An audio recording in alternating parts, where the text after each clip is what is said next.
So you see the title, it is Applied Conceptual Engineering, which may sound a bit embarrassing as it's the same title as that of the conference. So you might think that I'm not that inspired in terms of title, but still you may conceive of it as proposing or offering some proposal for what applying conceptual engineering could look like. And it's indeed part of a project that I've been recently using to apply to different grant schemes, and it focuses on the talk focuses on its applied bit, the applied bit of the project. So that being said, a bit of background on my take on conceptual engineering for the project. First of all, I take conceptual engineering to be obviously a philosophical method, that is a method that is currently developed by philosophers, but not necessarily, at least not for the project, method for philosophy. That is, at least for the project, I'm not that interested in having conceptual engineering applied to so-called philosophical concepts or philosophical phenomena, whatever these may be. I'm much more interested in having it applied beyond philosophy, and especially to the non-academic sector, aka the real world. The second caveat that I have to make before moving on in the talk is that I take conceptual engineering to be a research program that is currently being developed for prospective application and future directions in philosophy, and not so much, at least for that project, for having it being applied to past instances of conceptual and theoretical changes, for instance, in order to avoid, but maybe we can discuss this during the Q&A or afterwards during the roundtable, in order to avoid what has been dubbed by people working in the French tradition of historical epistemology, some sort of retrospective illusion. Basically, what I wouldn't that much like for conceptual engineering to suffer from is what I've called somewhere the Jourdain syndrome, which is spotted in the following passage by Molière in The Middle Class Gentleman, where Mr. Jourdain exclaims, "By my face, for more than 40 years, I've been doing conceptual engineering without knowing anything about it. And I am much obliged to you for having taught me that." So I would find this, at least for the project, to be embarrassing to engage with the people who might be the target audience for this kind of enterprise. So now, more positively, my basic assumption on conceptual engineering are the following. I take it to be about changing people's minds and the narratives that shape our world so as to make tangible differences in the face of the big issues of our time, such as, for instance, the SDGs of, you may consider that, of the United Nations. I'll go back to that towards the end of the talk. The rationale for the project itself is that conceptual engineering, at least so construed, still lacks any implementation strategy. That is, there's no operational framework for conceptual engineering so construed to be put in practice effectively. And the project partly aims at filling this applied knowledge gap, as I call it. The whole goal of the project is to make conceptual engineering an effective tool to achieve real-world changes with measurable impact. And it articulates the two types of objectives, a theoretical and an applied objective. And these two objectives are connected by something that is at the very core of the project and of its orientation, which is its use-inspired basic research dimension. So UIBR is defined as follows, for instance, by the Swiss National Science Foundation, which is currently funding my project. UIBR aims to produce scientific insights that will help resolve practical problems in collaboration with user/practitioner communities with the potential to be implemented in the near future. So that URBR component is the real drive for the project.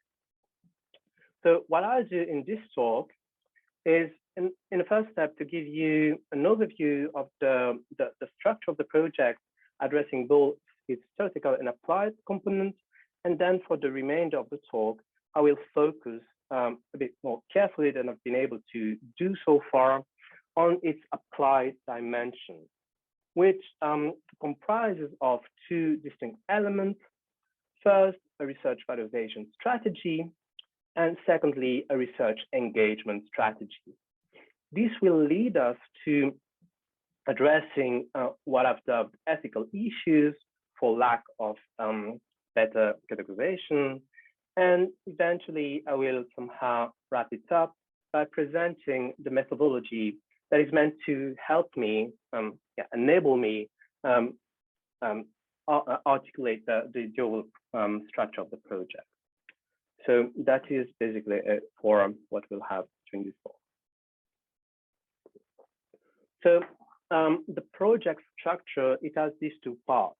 The first part is the basic research part, which is handling on addressing, formulating the theoretical objective for the project.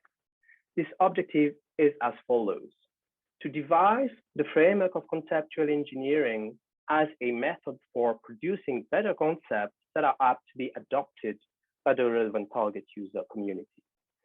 This part of the project, or the sub-project, has the following title. It's to produce an empirical method for conceptual engineering. So it articulates three interdisciplinary scientific aims. Sorry, I have to move this again.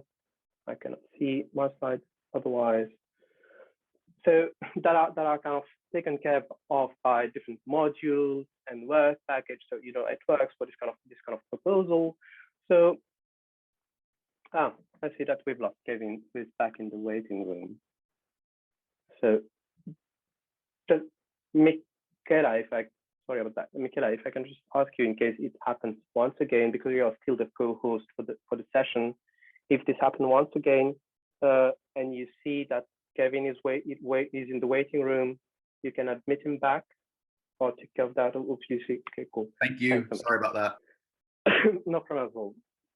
So the first module is aiming to design the process of engineering concepts of the model of so-called engineering design process in the engineering sciences. And the expected outcome for that first module is to obtain a stage process for engineering concepts, which would be supplemented by a set of adjustable parameters for measuring conceptual amelioration. So you can think, for example, of, just to have an idea of what it may look like, of the Kantian tradition in the method of explication for concepts. So evaluating or measuring that conceptual amelioration in terms of fitness for purpose. And this kind of fitness for purpose characteristic is somehow, I take it to be a characteristic of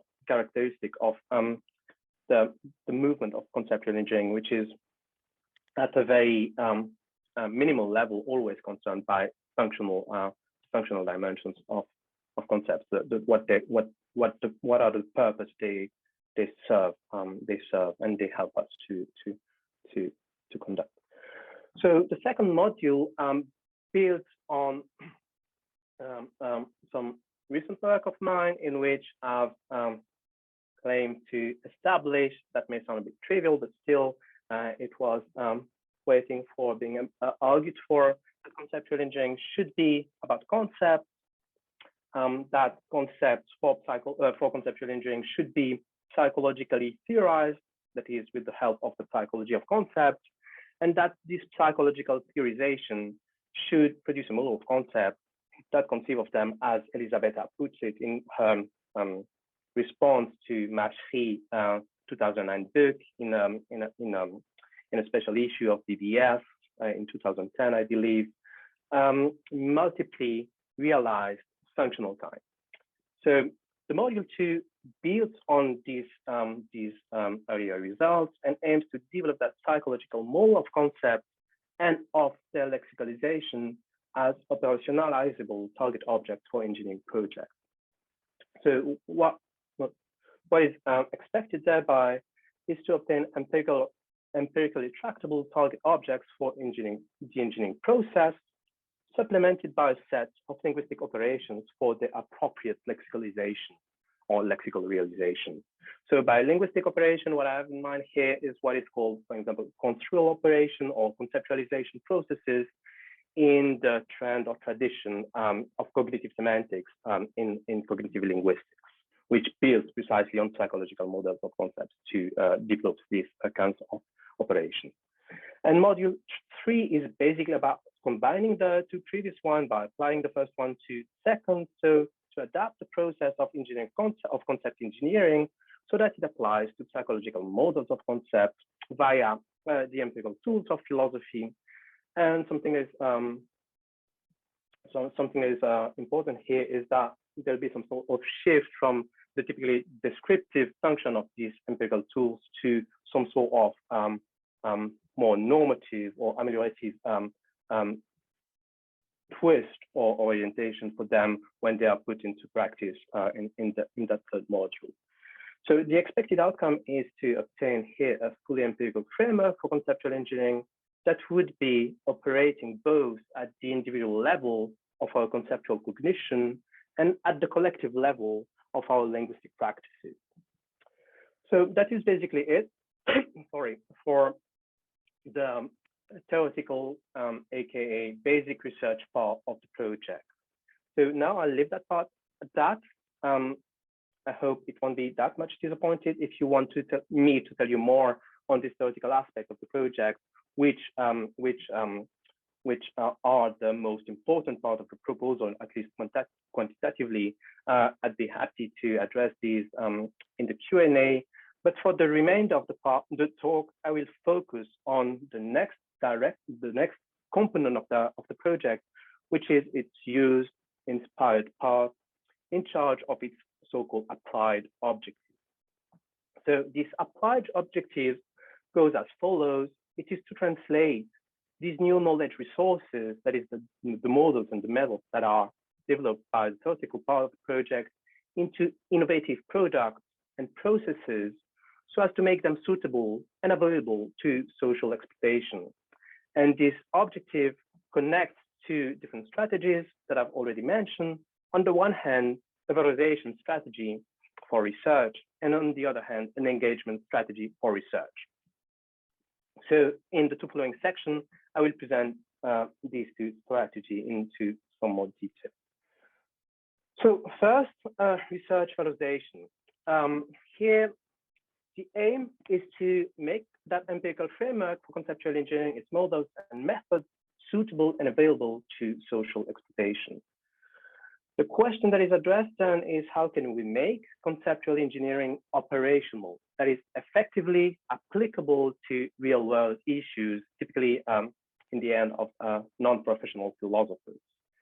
And the strategy that is to be developed is a translational one, namely to translate the theoretical framework of conceptual engineering, empirical framework of conceptual engineering into a functional product.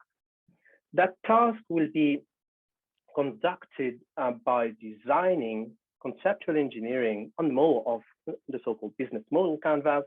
The whole methodology is quite really inspired by what has been done by the guy who developed that model in his PhD thesis in 2004 at the University of Lausanne, Osterwalder. I'll tell you more about that when I present the methodology for the whole project.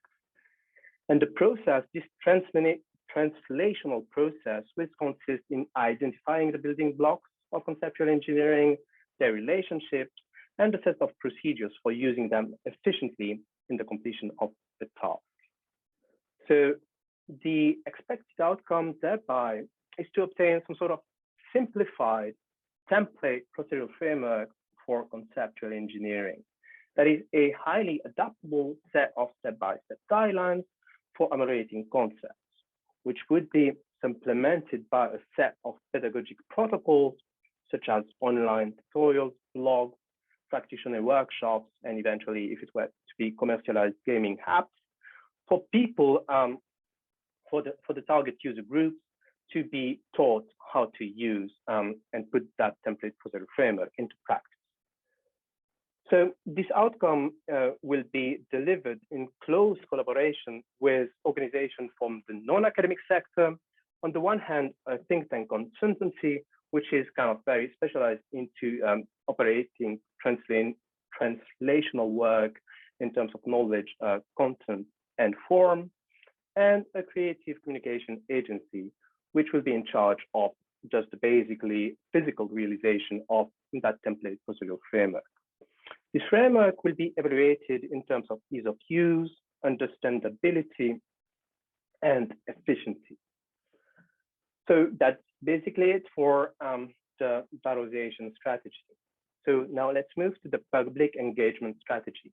So this is about having people, the target user group for the project, engaging with that framework, the template procedural framework developed with the valorization strategy. So the aim here is to increase the functionality of conceptual engineering as a template procedural framework for the target user and practitioner community. The question that is addressed is how can we test and improve the functionality of conceptual engineering as a simplified template procedural framework. And the strategy that will handle or that will help us tackle this question will be to develop an inclusive participatory forum for creating that template procedural framework of conceptual engineering via two-way transfers of practical and theoretical knowledge and expertise across the academic and the non-academic sector. So I'll tell you a bit more about this strategy and task and how it will be developed during the project. I mean, eventually, if it gets funded. So on the one hand, we have the target user group. So their role will be that of providing the project with case study on which applying that template procedural framework for conceptual engineering. And that is pretty important. It won't be the academic people who will tell them what they have to work on. It will be themselves which will come with their own concern in order to put that framework into practice, hopefully with some effect. The way in which they will kind of be organized, they will be gathered into small communities of practice that share common agenda.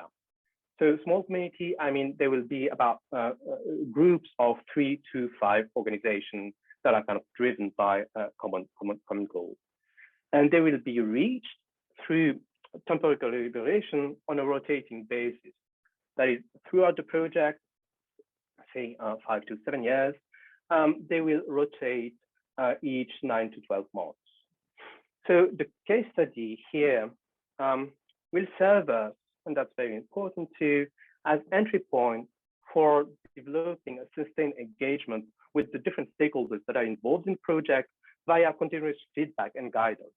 And that is critical in order to get the target audience engaged and in a sustained way with the project and not to kind of lose interest in it.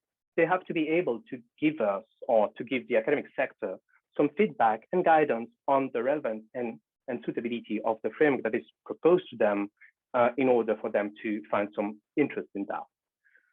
The target case study will serve us as impact indicator for measuring the uptake of the template procedural framework in the intended target community by tracking, monitoring, and recording observable behavioral change in their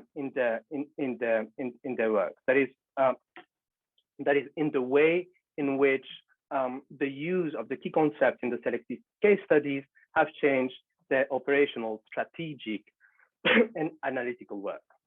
Sorry about that. So the expected outcome for that is to obtain, that was part of the UIBR definition that I gave at the beginning in the introduction to this talk, an implementable framework for conceptual engineering that would be possibly extended to broader spheres of the social world. Obviously, the first item would be here in education. This outcome would be delivered in close collaboration, again, with the non-academic sector, on the one hand, with the global platform for think tanks, which will act as dialogue facilitators in order to reach these different target user groups, and on the other hand, with the Citizen Science Center, which will offer us the infrastructure in order to set up this inclusive participatory forum for testing that framework with the target user group. And that framework will be evaluated in terms of usefulness, suitability, and uptake, again, in the target user group. So that's basically it. It leads us to what I've done before, I think, really for lack of better categorization, ethical issues. And this concerns these target user groups. So these are think tanks, and it sometimes brings some sort of nasty bells to people's minds, in the sense that they are these kind of spooking entities that are manipulating us without us not being really aware of them. And so I'll tell you a bit more on what they are. So basically, think tanks are non-academic policy research institutes that aims to generate knowledge and information for evidence-based policymaking and the shaping of public debate. Why are they targeted by the project? Because of their dissemination partners. I mean, they are the most well-suited and efficient partners for disseminating proposals for conceptual exchange with regard to the network they have, the infrastructure they possess, and the expertise as well in terms of outreach, in terms of translation of knowledge content, and so on. And something that is also kind of critical is that they have the mindset. I mean, they are well disposed to hear about some abstract idea formulated by philosophers, which might not be that much the case of policymakers themselves directly, especially if you are, as I am myself, very junior and unknown. So it's very hard, I mean, not to get in touch with policymakers, but to interact on a sustained basis. So who will I interact with? Well, that global consultancy platform for think tanks that is called On Think Tanks will be my kind of core partner throughout the project. It is based in Lima, Peru, and in London, the UK.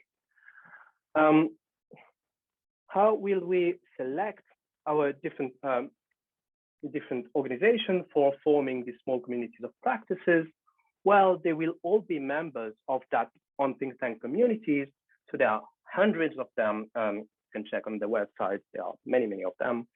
And they will be selected with a focus on having diversity. So with both organizations that operate at the very local level and organizations that operate at the national or international level. And in case there's some conflict, in order to avoid some sort of very critical issue that would concern some neo-colonialism or and the general, more generally, the post-colonial worries, in case there's some conflict, those think tanks which are based and working on the global south will always be prioritized. The case studies themselves will be of high social and political significance, and as a basic ethical baseline, if you wish, from which to launch and apply the framework, will be obviously that's very minimal, in line with the sustained development goals of the United Nations, with certainly a focus on environmental issues. So why would the think tanks would be interested in conceptual engineering? Well, because conceptual engineering may help them, I have to move that again, sorry, getting a threefold tool. First, analytical, for them to better understand the whys of policies and of dominant narratives in a country or a sector. Strategic, in order for them to more efficiently challenge prevailing arguments, narratives, or the way in which policies have been formulated in a country or a sector again. And operational, in order for them to improve the efficiency of their policy recommendation and the way they want to influence and contribute to the shaping of the public debate. So something that is important just to note is that this idea of a threefold tool for anchor is not something that I came up with myself. It's the way in which they perceived of conceptual engineering and the way in which conceptual engineering could be useful to them during the sustained engagement that I've been having during these last 5 years with the think tank world.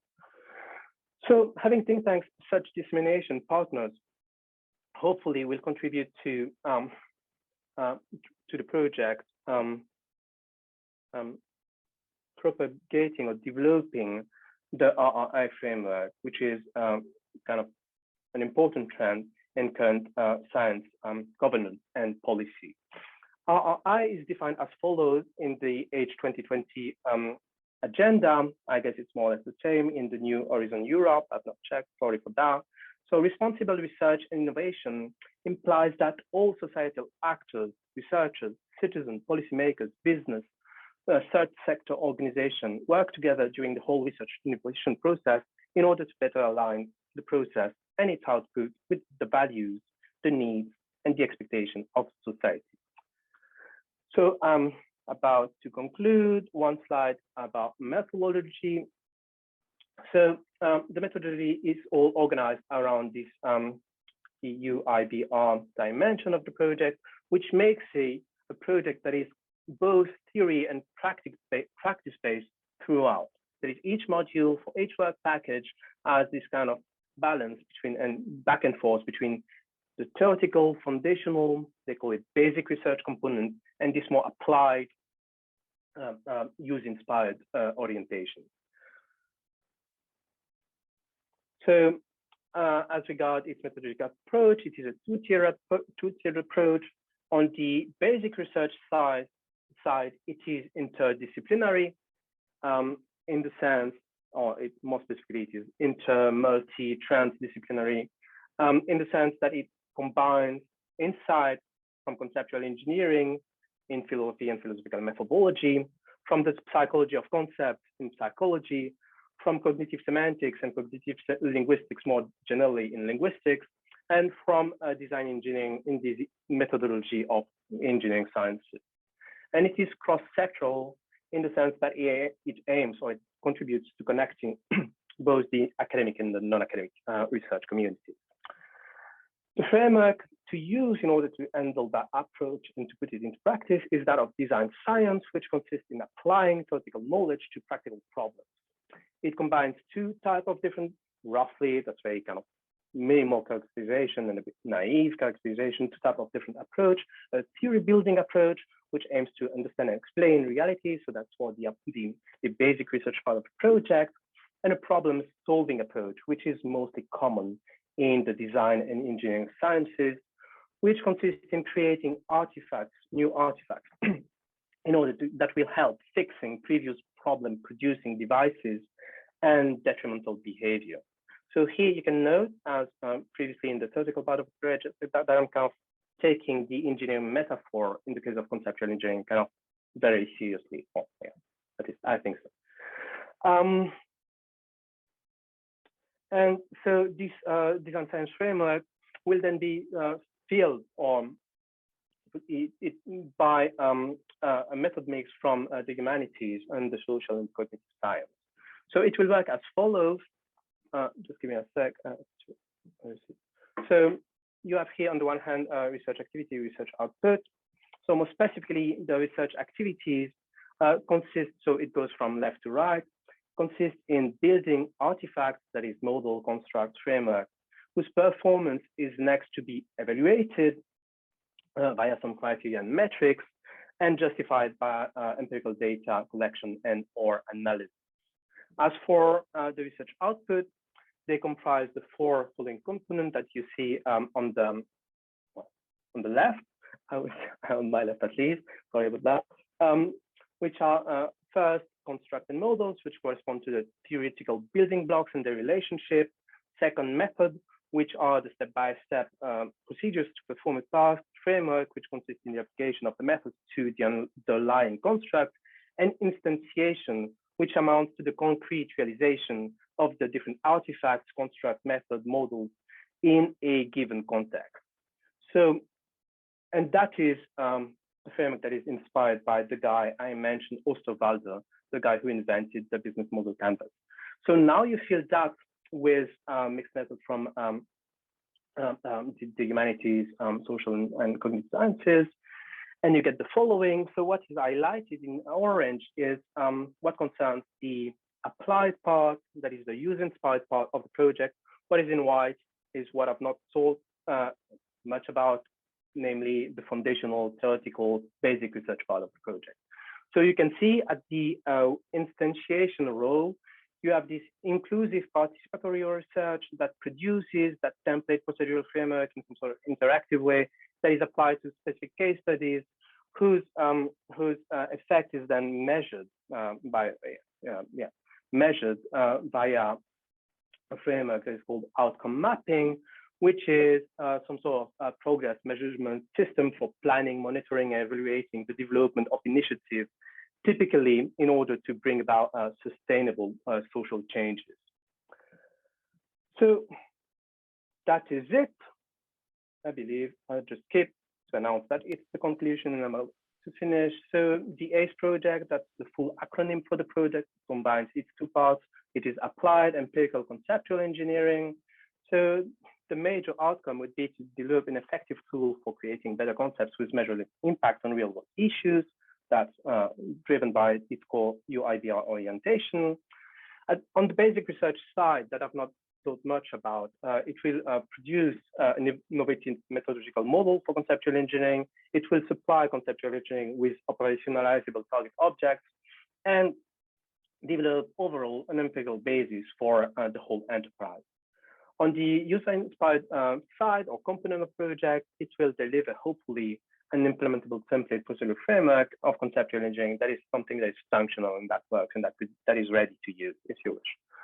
As a bonus, that methodological part that I ended up with is meant to offer some sort of transferable framework for conducting translational, inclusive and participatory work in user-inspired basic research, and especially if you were interested to do that with philosophical projects in alignment with the URI direction and constraints in scientific governance and policy. So that is it. Thanks so much. Here are the two references I mentioned in the talk.